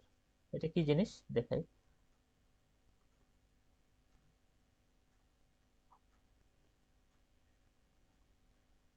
এই দশমিকের কনসেপ্ট থেকে এই অ্যারিথমেটিকটা আসে, ফ্লোটিং পয়েন্ট অ্যারিথমেটিক। অর্থাৎ কম্পিউটারে আসলে দশমিকের যে সংখ্যাগুলো, যেটাকে আমরা একটু আগে দেখলাম যে এখান থেকে আমাদের রাউন্ডিং এরর হচ্ছিল, তো কম্পিউটারে আসলে কিভাবে দেখে। একটু আগে আরেকজন প্রশ্ন করেছিলেন যে বিভিন্ন কম্পিউটারে বিভিন্ন রকম, তো এটাকে কিভাবে স্ট্যান্ডার্ড ওয়েতে এক এক রকম ভাবে সবাইকে নিয়ে আসা যায়, এই বিষয়গুলো আসলে এই এই জায়গায় আমরা একটু দেখতে থাকবো এই এই এই টপিকে, ফ্লোটিং পয়েন্ট অ্যারিথমেটিকে। তো ফ্লোটিং পয়েন্টে যাওয়ার আগে আমাদের জানতে হবে আসলে ফিক্সড পয়েন্ট জিনিসটা কি। ফিক্সড পয়েন্ট কি আর ফ্লোটিং পয়েন্ট? ফিক্সড পয়েন্ট হচ্ছে এমন, ফিক্সড পয়েন্ট হচ্ছে নর্মাল দশমিক সংখ্যা। নর্মাল বলতে এরকম যে ওই যে একটু আগে যে নাম্বারটা লিখছি 10.215, এই যে দশমিকের সংখ্যাটা, দশমিক নাম্বারটা আছে, এই নাম্বারটা কোথাও মুভ করবে না, লেফটে বা রাইটে মুভ করবে না। যদি মুভ করতে ওটা ফ্লোটিং হতো। ফ্লোটিং পয়েন্ট তাহলে কি, আসলে ফ্লোট করা মানে কি? ফ্লোটিং পয়েন্ট তাহলে কনসেপ্ট আসলে কই থেকে আসছে? তাহলে আপনি যদি বলেন 10.215 যদি ফ্লোটিং পয়েন্ট নাম্বার হয়ে থাকে, তাহলে কম্পিউটার আসলে করবে কি, ও যেটা করবে এই যে দশমিকটাকে ফ্লোট শব্দটা থেকে ভাষা, আর পয়েন্ট হচ্ছে, পয়েন্ট বলা হয় হচ্ছে এই যে দশমিক যে পয়েন্টটা, ওইটাকে পয়েন্ট বলতেছে। তো ফ্লোটিং পয়েন্ট মানে হচ্ছে এই যে আমাদের দশমিকটা যেটা আছে, এটা ভাসতে থাকবে ডানে বা বামে। ভাষা মানে কি, সে লেফটও যেতে পারে, রাইটও যেতে পারে। এর মানে হচ্ছে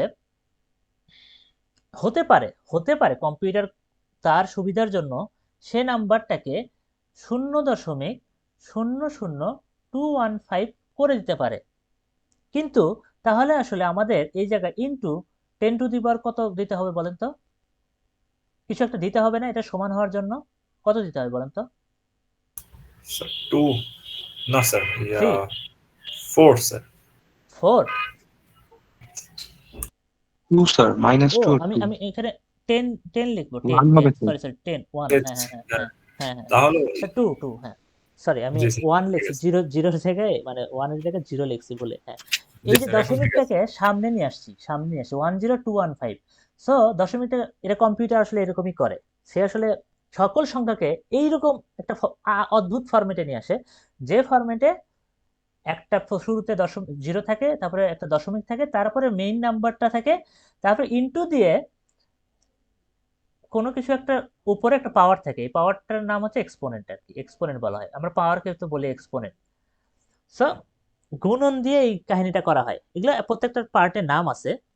তো এমনিতে ফিক্সড পয়েন্ট কি আর ফ্লোটিং পয়েন্ট কি, এটা কি বুঝছেন? যেখানে পয়েন্ট নড়বে না, দশমিক সংখ্যাটা যেখানে বামে ডানে ঘুরবে না, সেটা ফিক্সড পয়েন্ট। আর ফ্লোটিং পয়েন্ট হচ্ছে যেটা কম্পিউটার করে, সে কিন্তু ঘুরাইতে থাকে, ডানে বামে করে। কেন করে এটা আসবে একটু পরে, আসবে। বুঝতে পারলেন কি ফিক্সড পয়েন্ট কি আর ফ্লোটিং পয়েন্ট কি? জি স্যার। এখন ফিক্সড 10টা ফিক্স আর বাকিটা ওই সামনেরটা ফ্লোটিং। রাইট। এখন ফিক্সড পয়েন্টকে মোর জেনারেল ওয়েতে ডিফাইন করতে হয়। ফিক্সড পয়েন্ট নাম্বারগুলোকে কিভাবে আমরা মোর জেনারেল ওয়েতে একে ডিফাইন করতে পারি? এটা ডিফাইন করার ওয়ে হচ্ছে এরকম যে যদি এক্স দ্বারা প্রকাশ করা হয় ফিক্সড পয়েন্টকে, তাহলে এই যে দশমিকের আগের ডিজিট গুলোকে D1 D2 D3 dot dot dot এরকম এভাবে প্রকাশ করা হয়। অর্থাৎ এখানে D1 মানে হচ্ছে 1, D2 মানে হচ্ছে 0। এই নাম্বারের জন্য D1 হচ্ছে 1, D2 হচ্ছে 0। এটা অনেক নাম্বারই থাকতে পারে, দশমিক আগে অনেক অনেক নাম্বার থাকতে পারে। বলা হয় যে D k-1 পর্যন্ত হবে। কে একটা পূর্ণ সংখ্যা, ধরে নেই এত পর্যন্ত হতে পারে। তারপরে আমার দশমিকটা, এর পরের যে পার্টটা, এর পরের পার্টটাকে এভাবে প্রকাশ করা হয় ডি কে ডট ডট ডট থেকে এখান থেকে dn পর্যন্ত, dk+1 dk+2 এভাবে থেকে dn পর্যন্ত। n আরেকটা সংখ্যা যেটা দশমিকের পরের কতগুলো ঘর থাকবে সেটা ডিফাইন করে। এরপরে এটা হচ্ছে দশমিকের আগের পার্ট, এটা হচ্ছে আমার সেই পয়েন্টটা, এটা আমার পয়েন্ট। এই পার্টটাকে বলা হয় হচ্ছে ফ্র্যাকশন পার্ট, ফ্র্যাকশন। এখন কথা হচ্ছে এটা হচ্ছে আমার নর্মাল দশমিক, মানে হচ্ছে ফিক্সড পয়েন্টের জেনারেল ওয়ে। বাট আরেকটু জিনিস আছে। কি আছে? এই ভ্যালুটা তো মাইনাসও হতে পারে। শুধু প্লাস ভ্যালুকে চিন্তা করবেন, মাইনাস ভ্যালুকে চিন্তা করি, তাহলে এখানে আমাদের সামনে প্লাস মাইনাস বসাতে হবে, প্লাস অথবা মাইনাস একটা ভ্যালু দিতে হবে, এবং শেষে বেজ হিসেবে আমাদেরকে এখানে বলতে হবে বিটা। বিটা হচ্ছে আমাদের বেজ, অর্থাৎ এই যে নাম্বারটা, এই নাম্বারটাকে যদি আমি এইভাবে বলতে চাই বিটা দিয়ে, তাহলে এখানে কত দিব বলেন তো? এটা কি 10 বেজের সংখ্যা না আমাদের? এটা এই নাম্বারটা 10 বেজের জন্য লিখছি। সো এটা এখানে বিটার ভ্যালু হবে হচ্ছে 10। যে বেজটা থাকে, যেমন 2 বেজ হচ্ছে বাইনারি সংখ্যাগুলো, 8 বেজ হচ্ছে অক্টাল সংখ্যাগুলো, 16 হচ্ছে হেক্সাডেসিমাল। ওই বিটা দিয়ে এই বেজটাকে প্রকাশ করা হয়। বুঝতে পারলেন যে ফিক্সড পয়েন্টকে কিভাবে আসলে মোর জেনারেল ওয়েতে প্রকাশ করা হচ্ছে? জি স্যার, বুঝেছি। এখন মনে করি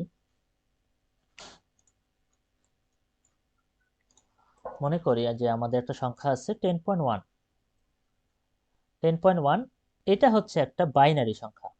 আচ্ছা, কেউ কি এই সংখ্যাটাকে ডেসিমালে কনভার্ট করতে পারবেন ক্যালকুলেটর ছাড়া? Yes, sir. বলেন তো কিভাবে করে এটা? 1 into 2 to the power 1 1 into 2 to the power 1 plus plus 0 into 2 to the power 0 0 into 2 to the power 0, right? তারপর plus 1 plus into 2 to 1 the into 2 to the power power minus 1, তাই না? হ্যাঁ, Yes. Yes, sir.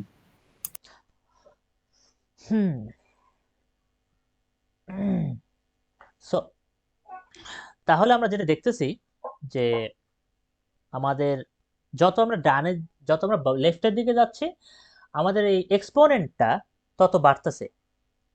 বেজের যে exponent সেটা বাড়তেছে, আর যত ডানের দিকে যাচ্ছি তত আমাদের বেজের এক্সপোনেন্টটা তত কমতেছে। এটা আমরা জানি অলরেডি, এটা আমরা করতে পারি। এখান থেকে যে ভ্যালুটা আসে সেটা হচ্ছে, মনে করেন যে 2.5 আসে এই যোগ করলে, এবং এইটা কিন্তু 10 বেজের, এইটাই কিন্তু আমাদের সেই বেটা। এটাও বেটা, এটা বেটা। এই বেসগুলোকে বলা হয় বিটা দ্বারা, সব সময় এইটাই বলা হয়, এভাবে বলা হয়। তাহলে আমরা মোটামুটি ফিক্সড পয়েন্টকে কিভাবে ডিফাইন করতেছি এটার একটা আইডিয়া পাইছি। এখন যদি আপনাকে আসল যে কনসার্ন, সেটা হচ্ছে ফ্লোটিং পয়েন্টকে আমরা আসলে কিভাবে ডিফাইন করি, এটা যদি জিজ্ঞাসা করা হয়। ওকে, এটার একটা ধাপ আমি আজকে দেখাবো, সব না, পরের দিনেও কিছু রাখবো। আজকে একটা ধাপ দেখাবো, সেটা একটা দেখাই। একদম জেনারেল যে ধাপটা সেটা আজকে দেখাবো। ফ্লোটিং পয়েন্ট নাম্বারসকে কিভাবে আমরা ডিফাইন করতেছি এইটা আমরা শিখবো। তো ফ্লোটিং পয়েন্টকে আসলে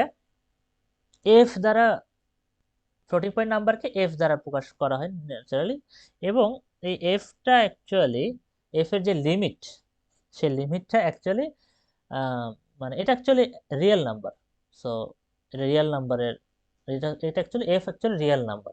তো রিয়েল নাম্বার অ্যাকচুয়ালি সব ধরনের হতে পারে, দশমিক, ইনফাইনাইট হইতে পারে। অ্যাকচুয়ালি রিয়েল নাম্বারের রেঞ্জ কত বলেন তো? রিয়েল নাম্বারের রেঞ্জ কত কেউ বলতে পারবেন? রিয়েল নাম্বার যে সেটটা আছে, রিয়েল নাম্বার আর, এটা রেঞ্জ কেউ বলতে পারবেন? এটা রেঞ্জটা আসলে কত, কি? যে কেউ? minus infinity plus infinity. হ্যাঁ, মাইনাস ইনফিনিটি থেকে প্লাস ইনফিনিটি। সো এই যে আমার রেঞ্জটা অ্যাকচুয়ালি এফ, এই ফ্লোটিং পয়েন্ট নাম্বারের রেঞ্জও এটাই। তো এখানে কম্পিউটারে ধরাটা খায়। এই যে ইনফিনিটি, ইনফিনিটি বলতে আসলে তার কাছে কিছু নাই। ইনফিনিটি বলতে সে আসলে কিছু বোঝে না, কারণ তার তো লিমিটেড রিসোর্সেস। সো কম্পিউটার একটা নির্দিষ্ট সংখ্যাকে, একটা পার্টিকুলার নাম্বারকে ইনফাইনাইট নাম্বার হিসেবে চেনে। ওটা খুব মজার কনসেপ্ট। যাই হোক, ওটাতে আসবে। সো আমরা দেখি যে ফ্লোটিং পয়েন্ট নাম্বারকে কিভাবে আসলে জেনারেল ওয়েতে প্রকাশ করা যায়। সো এফ, এটা হচ্ছে floating point number. F is equal two plus minus হতে পারে, প্লাস হতে পারে, মাইনাস হতে পারে, এটা ম্যাটার করে না। এখানে আমাদের যেটা করতে হবে, আমরা কিন্তু কম্পিউটারের অ্যাপ্রোচটা দেখতেছি, ও কিভাবে দেখে আসলে নাম্বারগুলোকে। ও যেটা করে, দশমিকের আগে আসলেই কিছু নেয় না, সে ওই যে ফ্লোট করে, তো ফ্লোট করে দশমিকের আগের পার্টটাকে পরে নিয়ে যায়। কিভাবে নিয়ে যায়? এরকম, একটু আগে যেটা দেখছিলেন, একটু আগে আমরা এই কাজটা করছিলাম। এই যে ফ্লোটিং পয়েন্ট নাম্বারকে, এই যে 10.215 কে ফ্লোট, এই দশমিকটাকে সামনে নিয়ে এসে আমরা দশমিকের পরে পুরো পার্টটাকে নিয়ে গেছি, পরে একটা গুণ দিয়ে একটা এক্সপোনেন্টের একটা কনসেপ্ট নিয়ে আসছি। কম্পিউটার অ্যাকচুয়ালি এই কাজটাই করে। কি করে? সে যেটা করে, প্লাস মাইনাস, ওর শুরুতে হচ্ছে 0 দিয়ে শুরু, 0 পয়েন্ট, এরপরে হচ্ছে D1 D2 dot dot dot DM, এটা মানে হচ্ছে ডিজিট, D1 D2 এগুলো হচ্ছে ডিজিট। এবং এই পার্টটা শুধু হলেই হবে না, এই পার্টটা এটা এখানে আমরা দিব হচ্ছে বেসটা লিখবো, 2 হতে পারে, 10 হতে পারে। এরপরে গুণ অবস্থায় আমরা যেটা দেখলাম একটু আগে, যে 10 ইন্টু 10 টু, এখানে ইন্টু 10 টু দি পাওয়ার 2 করেছিলাম এই জায়গায়। দেখেন তো এই 10টা কই থেকে আসছে? 10টা কিন্তু আসছে অ্যাকচুয়ালি বেস থেকে। রাইট, এই তো অ্যাকচুয়ালি এই 10টা অ্যাকচুয়ালি বেস। এই যে এই সংখ্যাটা আমরা এখনই লিখছি, এটা কিন্তু 10 বেজের সংখ্যা ছিল, এই জন্যই আমরা 10 দিয়ে গুণ করছি। সো এরপরে আমরা গুণটা হবে হচ্ছে বেস দিয়ে গুণ করে, এর পাওয়ারে আমরা একটা পাওয়ার দিতে হয়, যেহেতু 2 পাওয়ার হতে পারে, 3 পাওয়ার হতে পারে। এখানে পাওয়ারটাকে ই দ্বারা প্রকাশ করা হয়, এবং আমরা এই ই এর নাম অলরেডি জানি, এক্সপোনেন্ট। বি আমরা অলরেডি জানি, এগুলো বেস। আমরা অলরেডি এই পার্টটার নাম জানি, এই পার্টটার নাম হচ্ছে ফ্র্যাকশন। এখন আরো কিছু কথা আছে, সেটা হচ্ছে রুল অনুযায়ী এই যে D1 যেটা, এই D1টা নট 0 হবে, নট ইজ ইকুয়াল টু 0, কখনো 0 হতে পারবে না, এটা রুল, এটা বলে দেওয়া আছে। অর্থাৎ প্রথম নাম্বারটা যদি 0 হয়ে যায়, অর্থাৎ প্রথম ডিজিটে 0 হয়, পরের পার্টে যদি কিছু না থাকে, আসলে পুরো ভ্যালুটাই আসলে 0ই হয়ে যায়।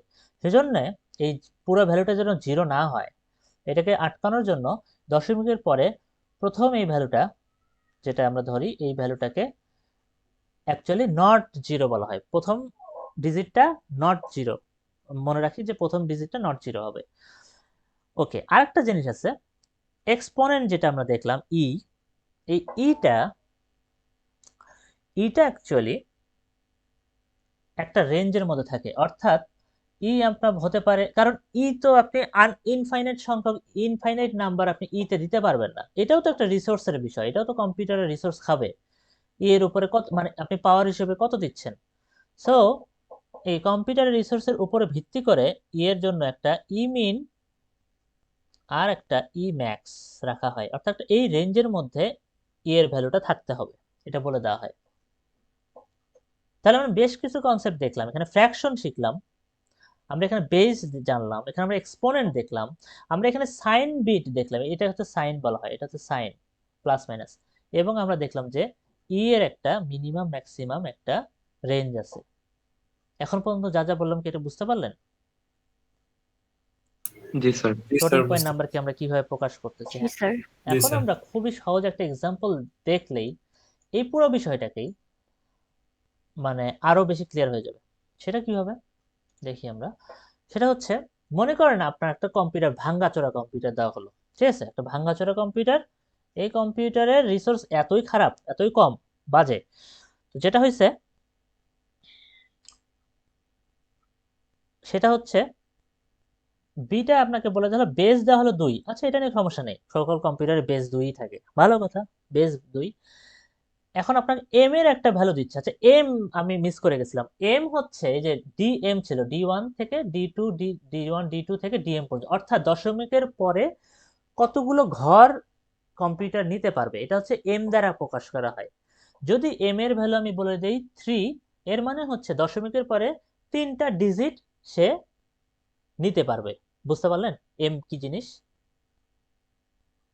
এম এর একটা নাম আছে, ম্যান্টিসা বলে সম্ভবত, মোস্ট প্রবাবলি ম্যান্টিসা বলে। এই নামটা নেক্সট দিন। হ্যাঁ বলেন।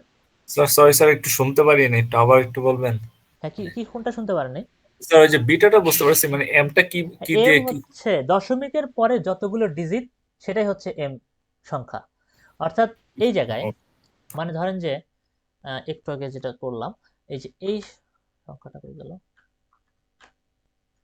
হ্যাঁ যে 10.215 এটা দশমিকের এই যে 0.10215 এইটা দশমিকের পরে কতগুলো ডিজিট আছে এখানে? 5টা। তাহলে এম এর ভ্যালু 5 মনে করেন।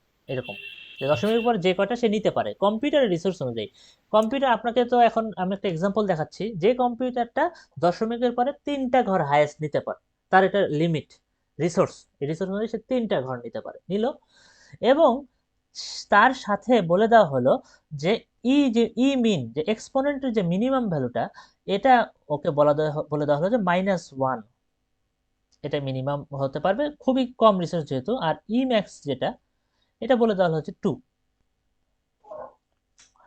-1 থেকে 2। সো ই এর ভ্যালু কিন্তু একটা ইয়ে আছে, এই ই ভ্যালুটা কিন্তু আসলে একটা পূর্ণ সংখ্যা হবে, পূর্ণ সংখ্যা হতে হবে। পূর্ণ সংখ্যা বলতে মানে দশমিক থাকবে না, ই এক্সপোনেন্ট যেটা হবে এটা অবশ্যই পূর্ণ সংখ্যা হতে হবে। আচ্ছা তাহলে ই মিন যদি -1 হয় আর ই ম্যাক্স যদি 2 হয়, তাহলে আপনি কি বলতে পারবেন এই কম্পিউটারের জন্য কতগুলো ই পসিবল? কি কি পসিবল? তো 4টা। 4টা। সবাই কি এটা -1, শিওর? 4টা? 0, 1, 2। হ্যাঁ সবাই কি শিওর এটা 4টা যে? জি স্যার। জি স্যার। ই পসিবল হচ্ছে -1, 0, Then 1, 0, 2। 2। দেখছেন 4টা সংখ্যা পসিবল। তো 4টা ই পসিবল।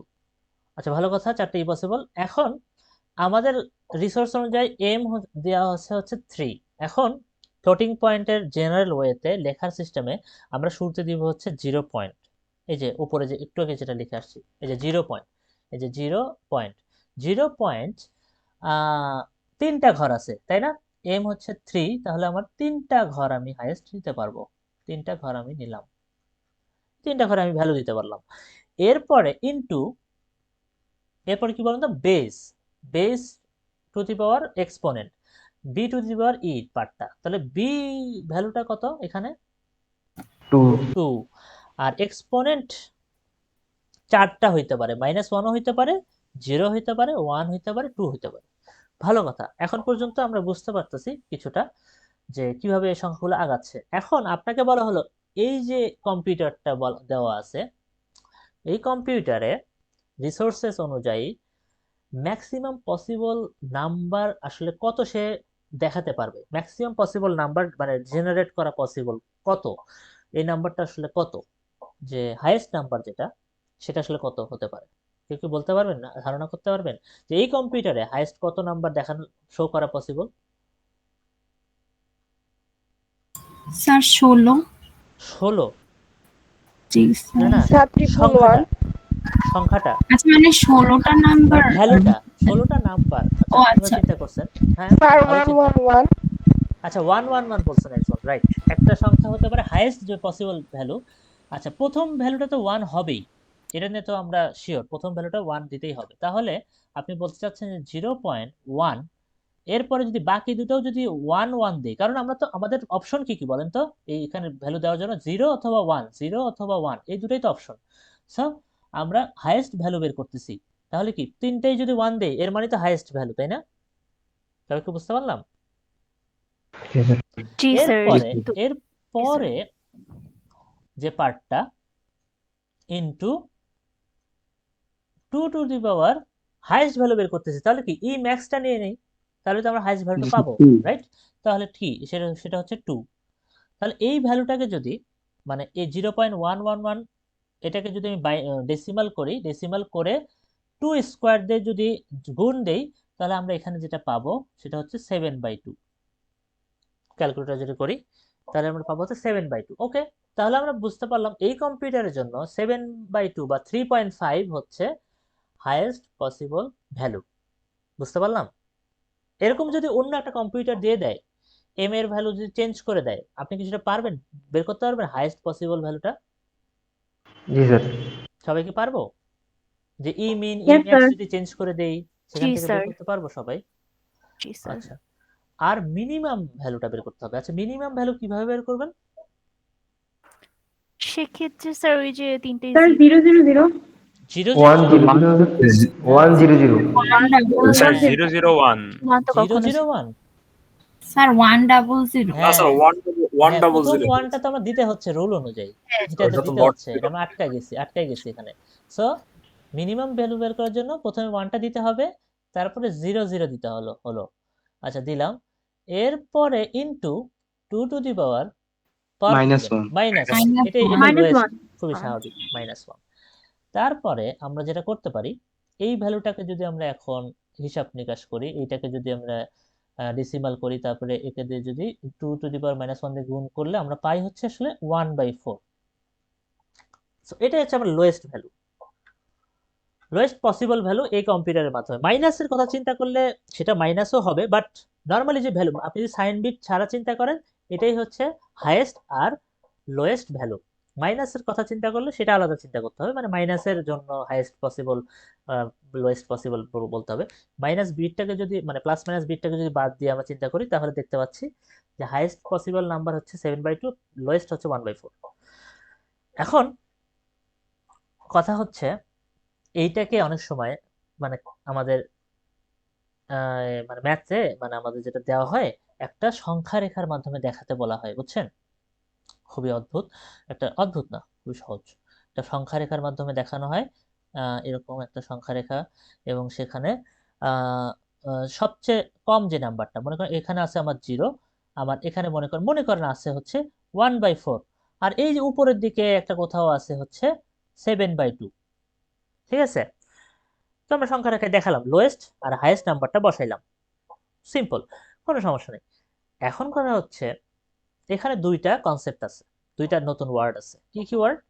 যদি এই কম্পিউটারটা কোনো কারণে 1/4 এর চেয়ে ছোট কোনো ভ্যালু অ্যাক্সেস করতে চাই বা নিতে চাই বা ধারণ করতে চাই বলেন, বা জেনারেট করতে চাই বলেন, যদি 1/4 এর চেয়ে নিচের কোনো ভ্যালুকে জেনারেট করতে চায়, সেই রিসোর্সে তো ধরা খাবে। এই যে ছোট ভ্যালুটাকে সে জেনারেট করতে পারলো না, এইটাকে বলা হয় আন্ডারফ্লো।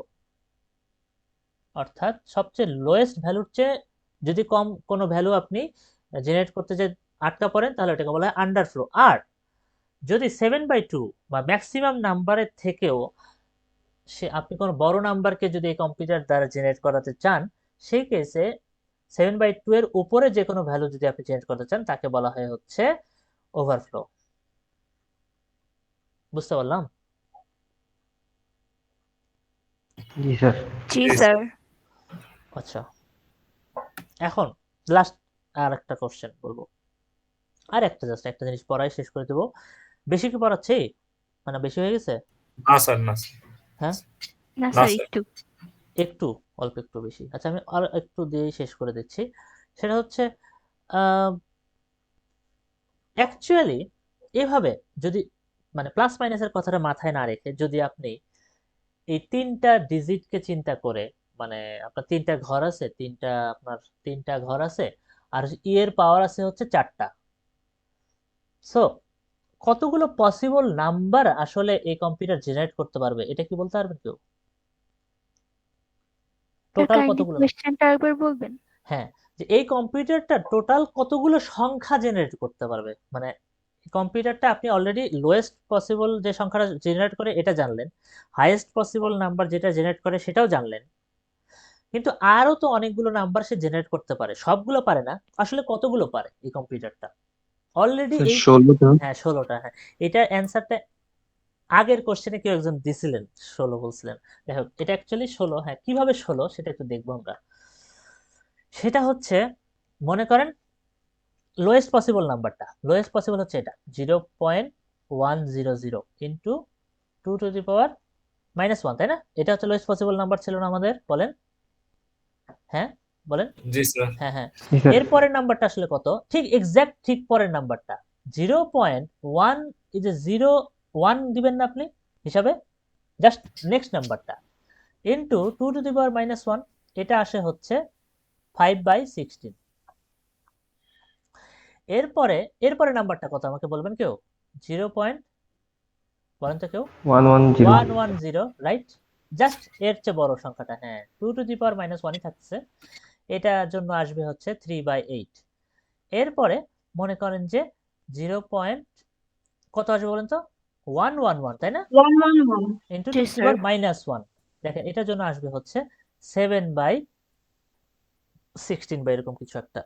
এই সবগুলোই কিন্তু হলো আসলে কি জন্য বলেন তো? ই এর ভ্যালু যখন -1 ছিল, এখন ই এর ভ্যালু -1 এর জন্য 4টা ভ্যালু পেলেন।